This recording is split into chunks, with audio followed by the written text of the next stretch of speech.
I hope those soldiers were silently protesting by marching like shit for that stupid parade. But I was in the military, and I was once a young soldier, so I doubt it.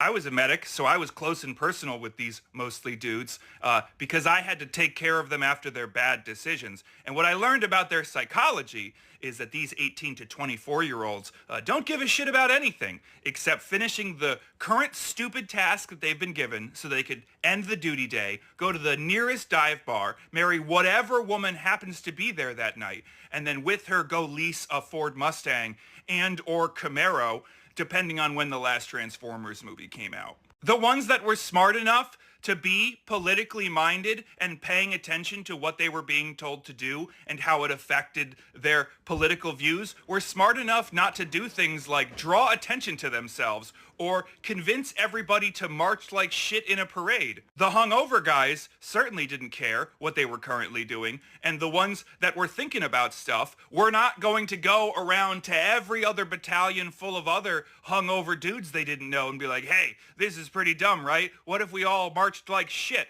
When the more likely explanation is they didn't have time to make it look good. Because it was a stupid request from a stupid man to do something that we've never done as a military before, ergo North Korean-style dictator parades, grabbed a bunch of random officers, bust their soldiers into D.C. and said, figure out how to do this thing that we don't do. Do it good, though.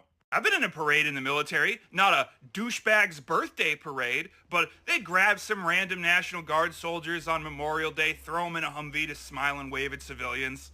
If you didn't get the coveted spot of sitting during the parade and you had to march in the 16-man formation they managed to grab together, you had a half hour in a field behind the podunk town you were going to walk through to do the D&C you hadn't done since basic. That's drill and ceremony. I'm betting they bust these people out to D.C., had maybe a half a day to figure out, oh shit, these guys look terrible. And then they went, just march at your own pace. Do I wish that all of those soldiers had the wherewithal to realize they were being used as props in a narcissist's little birthday bash? Hell yeah. I hope that that's the case.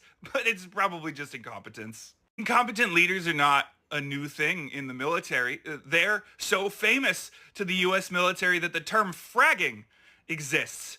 Vietnam officers were so bad at their jobs that the soldiers under them would just toss a frag grenade into their tent because they figured that the next officer they got would probably be better off. And this is a long and storied history of incompetence going back to all the way at the beginning, before America was even formed. And this administration has a track record of firing competent officers and driving out the other ones. So while in my heart of hearts, I wish that the military chose to look like shit on Trump's birthday just to spite him, it's more likely just incompetence. Just regular old, not enough time, logistics, and the ability to command troops. And that feels less good, but it does feel apropos for the 250th birthday of the, thing that gave me asthma and PTSD and drove my friends to suicide. Happy birthday, Army!